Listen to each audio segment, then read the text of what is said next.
Welcome back to flowing ஃபிஸ்.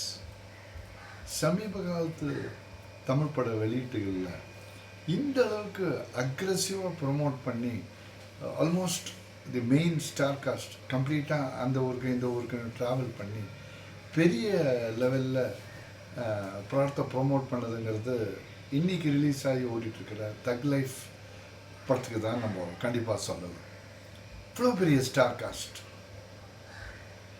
இந்த படத்தோட மிக முக்கியமான ஒரு யூஎஸ்பி என்னன்னு பார்த்தோம்னாக்கா, உலகநாயகன் உலகநாயகன் இல்லை, விண்வெளி நாயகன் கமல்ஹாசன் மற்றும் இயக்குனர் மணிரத்னம் ஏறக்குறைய 4 decades, அது 38 years டு பி ப்ரிசைஸ், அதுக்கு பிற்பாடு நாயகனில் இணைந்த 2 பேரும் வெற்றி படமாக நமக்கு வழங்கிய இந்த 2 நடிகர் மற்றும் இயக்குனர் கூட்டணி மீண்டும் ஒரு முறை இணைந்து இந்த படத்தை நமக்கு வாங்கியிருக்காங்க.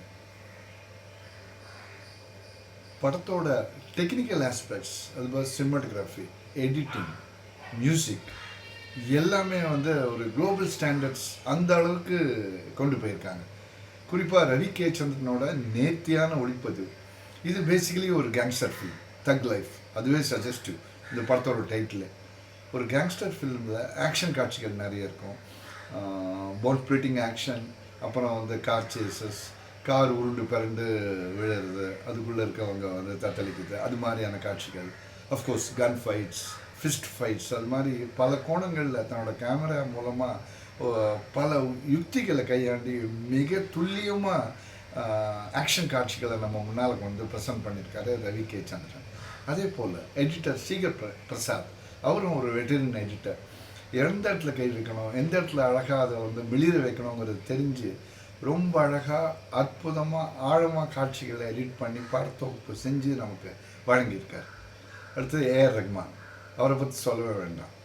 ரோஜாவில் துவங்கி பெரும்பாலான அவர் படங்களுக்கு ரஹ்மான் இசையமைத்துள்ளார். இந்த படமும் அந்த வகையில் நல்ல ஒரு துள்ளல் நிறைந்த பாடல்கள் நிறைந்த ஒரு ஆப்டான ஒரு என்ன சொல்கிறது ஸ்வாஷ் பக்லிங்கான ஒரு ஃபீலிங் கொடுக்க வரல ஒரு பேக்ரவுண்ட் ஸ்கோரோட இந்த படத்தை அவர் இந்த படத்துக்கு அவர் இசையமைச்சிருக்காரு.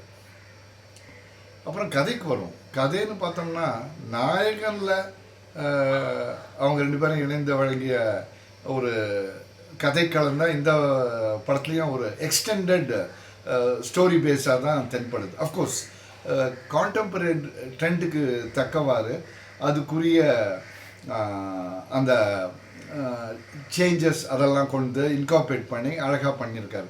மற்றபடி ஒரு காமன் டினாமினேட்டர், ஒரு பெரிய பவர்ஃபுல் கேங்ஸ்டர், அவருக்கு கீழே பணிபுரிகிற பல பேர், அவரோட வளர்ப்பு மகன், ஒரு கட்டத்தில் வளர்ப்பு மகன் மாதிரியும் சொல்லப்படுறாரு, இன்னொரு இடத்துல தம்பி போல அப்படிங்கிற அதுவும் மென்ஷன் ஆகுது. ஸோ அவரோட பராமரிப்பில் வளர்கிற அவருக்கு அடுத்த வாரிசு இவர் தான் சொல்லத்தக்க வகையில் உருவாக்கியிருக்கிற ஒரு கதாபாத்திரம். அந்த கதாபாத்திர பேர் அமரன். மேபி ராஜ்கமலோட ப்ரீவியஸ் படம் அமரன் மிகப்பெரிய வெற்றி பெற்றதுனால கூட அந்த ஒரு ஃபீல்டில் சிம்பு கேரக்டருக்கு, சிலம்பரசன் கேரக்டருக்கு அமரன் கூட பேர் வச்சிருக்கலாம். அதுக்கு வாய்ப்பு இருக்குது on a lighter vein. Kamal Haasan Sakthivel, அந்த படத்தில் எப்படி ஒரு தாதாவா லோக்கலாக ஒரு பெரிய ஒரு பவர்ஃபுல் டானாக வந்தாரோ அதே மாதிரி இந்த படத்துலேயும் பவர்ஃபுல் டானாக இந்த படத்துலேயும் அவர் நம்மளை கவர்றாரு. அவருக்கு இணையாக துணையாக அபிராமி, ஏற்கனவே விரும்பாண்டியில் 2 பேருக்கு சேர்ந்து நடிச்சிருக்காங்க. மீண்டும் முறை இணைந்து அவங்க கெமிஸ்ட்ரி ரொம்ப நல்லா ஒர்க் அவுட் ஆகுது. புரிப்படாத, அதாவது சரியாக டைஜஸ்ட் பண்ணிக்க முடியாத ஒரு கதாபாத்திரம் தான் ட்ரிஷா உடையது. ஸோ அவங்க கமல்ஹாசனோட ஒரு எக்ஸ்ட்ரா பெடலாக அல்லது சிம்புவும் அவங்களோட ஒரு ஈக்குவேஷன் இருக்குன்னு பின்னால் படத்தோட செகண்ட் ஹாஃபில் ஒரு டைலாக் வேறு பேசுகிறாரு.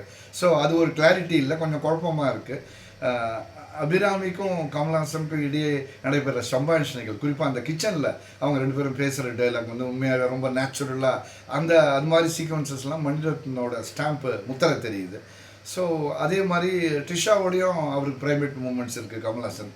ஸோ ஒரு நெருக்கமான காட்சிகள். ஸோ அதுவும் ஒரு வித்தியாசமான முறையில் தான் பயன்படுத்தியிருக்காங்க. இதை தவிர இவ்வளோ பெரிய ஒரு நட்சத்திர பட்டாளத்தை வச்சு இப்படிப்பட்ட ஒரு ஸ்கிரிப்டை மணிரத்னம் ஹேண்டில் பண்ணிருக்காங்கிறது நினைக்கும் போது கொஞ்சம் திகைப்பாக தான் இருக்குது.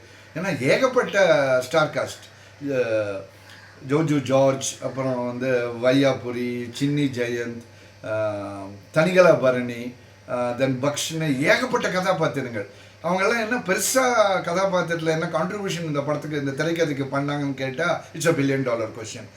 ஒரு கேங்ஸ்டர்னா அவர் கீழே ஒரு பலமான ஆட்கள் இருக்கணும், அவரை ப்ரொடெக்ட் பண்ண, முன்னிலையிலேருந்து அவரை தாக்க அப்படிங்கிற, அவர் தடுக்க, தாக்குதல்லேருந்து அவரை தடுக்கங்கிற மாதிரி ஒரு ஃபீல்காக கொண்டு போகிறாங்க.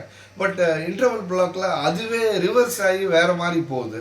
ஸோ சந்தேகங்கிறது ஒரு குடும்பத்தில் மட்டும் இல்லை, இது மாதிரி ஒரு கேங்ஸ்டர்ஸ் லைஃப்லையும் உருவானா, உள்ளே பூந்தா எந்த அளவுக்கு அவங்களோட அந்த ஒத்துமையை பாதித்து அதோட பின்விளைவுகள் என்னங்கிறத செகண்ட் ஹாஃபில் சொல்லியிருக்காங்க.